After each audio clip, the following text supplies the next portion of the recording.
it's Tracy, also known as Porch Daydreamer, here in my kitchen at my island to talk to you all about how high you can hang a pendant light above your kitchen island and how big should you go. If you are paying attention to any kitchen trend, you know bigger is better when it comes to kitchen pendant lights.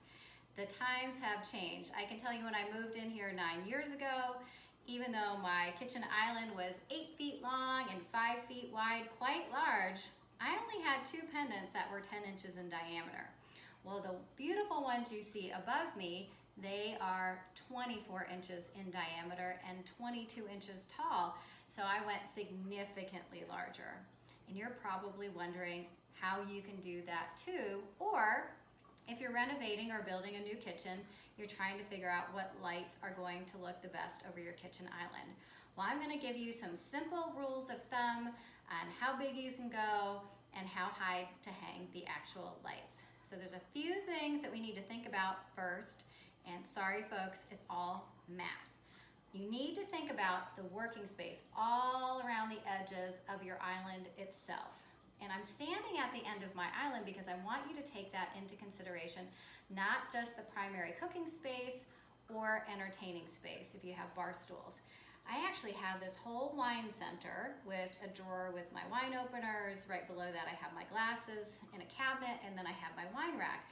So I just happen to stand here quite a bit when I'm entertaining my friends or getting myself a glass of wine.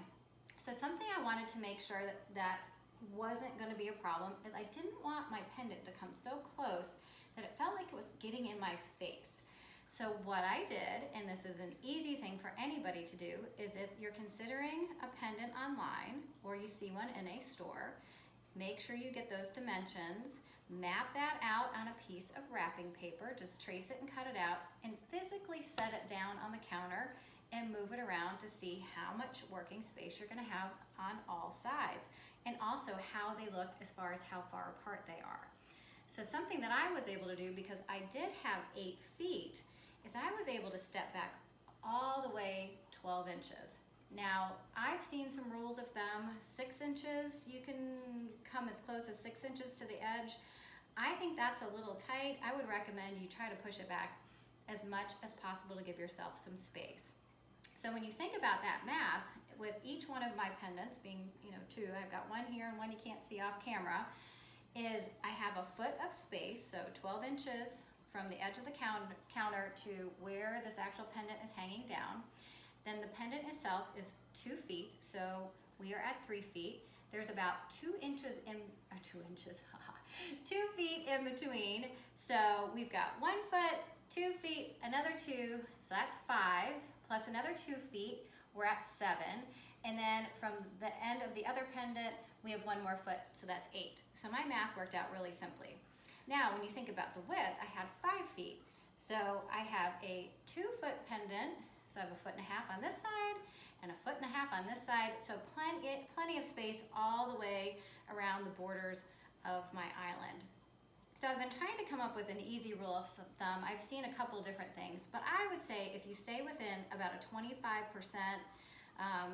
range of your total length and width, so map out both, you're going to be pretty safe as far as the actual diameter of the light fixture itself. So hopefully that helps you.